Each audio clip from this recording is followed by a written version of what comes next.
Long before Newark's skyline took on its modern shape, a very different kind of structure defined it. Standing prominently at the corner of Broad and Market was the Firemen's Insurance Building, a tower with proportions so unusual that the public was awe-inspired, yet unsettled by it. Indeed, this was a Victorian fever dream, so extravagantly decorated that it verged on looking hideous, which may explain why, after only a few decades, it was demolished to make room for what many hailed as New Jersey's first true skyscraper. And while that wasn't literally the case nationally, the claim reflects just how radical this structure seemed within the entire skyline. In an attempt to create the exaggerated illusion of height, designers implemented features that backfired. For example, its windows were huge, far larger than the building's height really justified, and they stacked upward in a way that gave the whole tower an odd, almost bloated posture. It was tall for the era, yes, but the proportions didn't quite add up. So, what happened to America's first skyscraper, and how did Newark come to lose such a symbolic part of its heritage? Stay tuned to find out as we explore the rise and fall of the Firemen's Insurance Building. I'm your host, Ryan Sokash, and you're watching It's History. Now, to understand how this curious tower came to dominate Newark's early skyline, we need to step back to a time when American cities were much lower. For context, the city traces its origins back to 1666, when a group of Puritan settlers from Connecticut, seeking tighter control over their religious practices, chose this stretch of land along the Passaic River. They named their settlement Newark, intending it as a convent, a sanctuary of order and purpose. Over time, though, pronunciation shifted and the name merged into Newark. However, it always reflected a deeper meaning, a place meant to feel solid, orderly, and built to last. With that in mind, for generations, Newark remained a modest market town, but as many of you know, things would ultimately change. The arrival of the Morris Canal in the 1830s and the surge of rail connections soon turned it into one of America's fastest growing industrial cities. Leather tanning, brewing, jewelry making, and celluloid production filled its workshops. And along all that, immigration increased the population. Initially Germans and Irish, but then later Polish and even Jewish newcomers, each wave adding labor, culture, and a new type of ambition to the growing city. And naturally, with the new industry and population, came new streets and a commercial center. And it's important to note here that Broad Street in particular became the main artery, as it was lined with banks, warehouses, and civic offices, whereas Market Street crossed it as a critical thoroughway. This was the heart of Newark, and the intersection would later be called the Four Corners, the busiest in the state and the symbolic heart of Newark's growth. As the economy thrived, so did architecture. Brick row buildings were replaced with cast iron facades, ornate cornices, and taller commercial structures, each vying to outdo the last. However, the rapid progress also brought some tremendous problems. For example, industrial fires were frequent, and urban density meant that disaster could spread rapidly. A fact perhaps best observed in the Great Fire of 1836, followed by many factory blazes, helping the people to understand just how fast one spark could take down a whole block of their growing city. Hence, it was in this state of affairs that the Firemen's Insurance Company of Newark was established in 1855. Initially, it aimed to protect factories, warehouses, and homes from frequent fires. However, as Newark's manufacturing prosperity grew, so did the company's influence. Its leaders became deeply integrated in the city's business scene, ensuring everything from mills to shipping depots and the new office buildings rising along Broad Street. Hence, by the late 1860s, Firemen's Insurance was no longer just another local company. It had become one of Newark's top financial institutions, trusted, profitable, and eager to project an image of authority. Its leaders understood that the firm needed a headquarters that wasn't just functional, but symbolic. A building that, in a wider sense, could announce Newark as a contender in the race towards modern America. And this would be favorable to them, as upper-class growth could also mean more upscaled clientele, and so they planted that seed. Newark could be more than just an industrial center. They acted fast, identifying the bustling Four Corners as the location to plant their flag, and in doing so, they would build upward, far higher than any commercial structure in the city had ever dared. The firm's instructions were direct: design a headquarters that would dominate the intersection, announcing Newark's entry into the architectural big league, and at the same time, mirror the company's growing financial stability. And here's the thing: what emerged from their drafting tables was unlike anything else in New Jersey. A Victorian edifice of brick, stone, and decorative ironwork that reflected the spooky-looking taste of its era. It stood squarely on the northeast corner, with a steep roof, ornate window hoods, and, most famously, a metal fireman statue perched boldly atop one of its towers. For nearly 40 years, that figure watched over the Four Corners, becoming a landmark in the days before skyscrapers as a collective defined the skyline. Yet, for all its visibility, the building remains strangely undocumented. Its architecture's name is absent from surviving records, its blueprints have never surfaced, and descriptions of its interior read more like passing remarks than technical accounts. Even so, what we can acknowledge is that the 1870s building defies modern-day perspectives on architectural proportions, especially in a place like Newark. This was the extreme of Victorian commercial architecture, an era obsessed with visual drama, layering, and ornamental excess. Every surface is overloaded. The facade stacks arches atop arches, columns atop columns, as if the decorations themselves have decorations.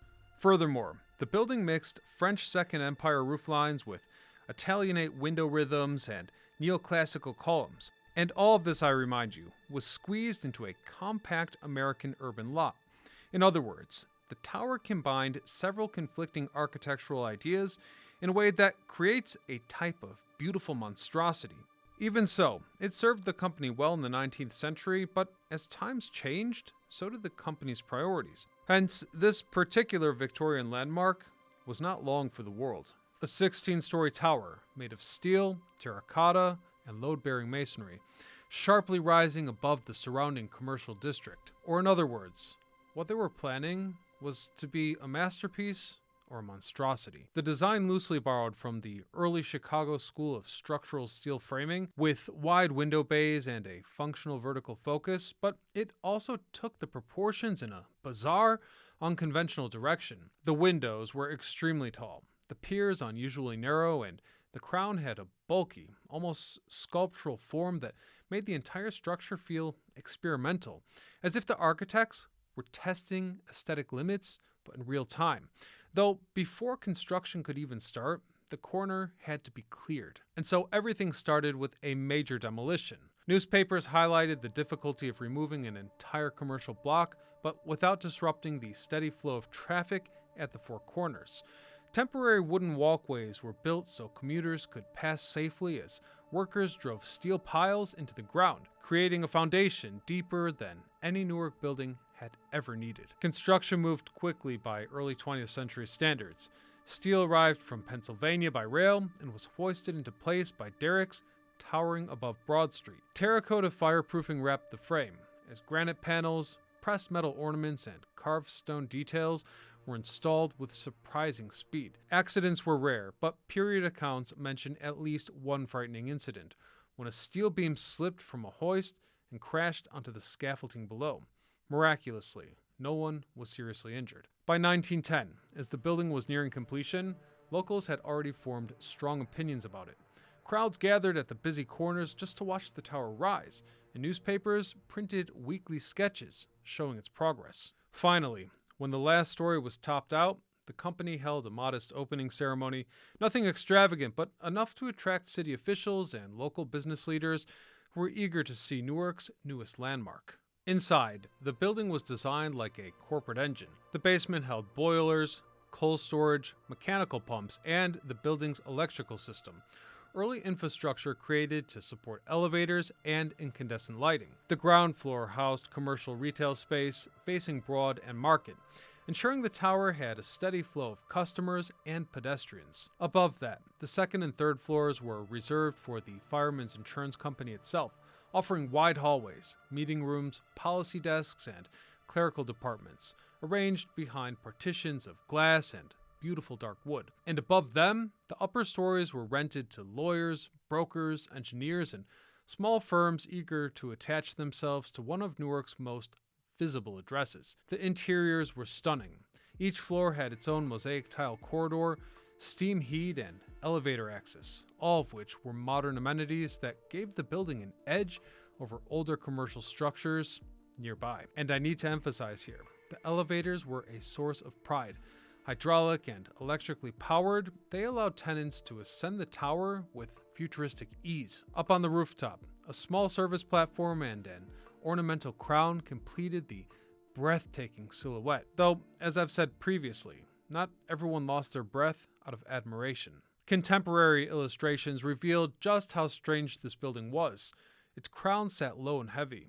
We couldn't really decipher what the designer intended with that, but the effect was that the tower had a squat, helmet-like cap, making the entire thing look top-heavy from the street below. Not to mention the windows only amplified that oddness, since their tall, stretched frames stacked so closely together that they seemed to pull the facade upward faster than the building could reasonably follow. Narrow vertical piers squeezed between them, giving the exterior a pinched, almost swollen appearance, as if the structure were straining against its own design. Even the proportions between the base and the upper floors felt mismatched, with a bulky lower section supporting a strangely elongated mid-rise that never fully harmonized with the crown above. And as if that wasn't problematic enough, when the afternoon sun hit the building, the uneven shadow lines cast across the facade made the whole tower seem distorted, exaggerating every architectural oddity until the building looked like one gigantic ugly mess. Though, as I said at the top of this video, this type of disorder is also commanding in a way. Even medieval buildings, such as fortified towers, adopted these type of impractical styles to convey notions other than beauty. We're talking about dominance or even danger. We can never be certain if the architects in Newark intended that specifically for America's first skyscraper, or if it was just the reality of designing a prototype, much like how those first brick phones from the 80s looked silly in the same way.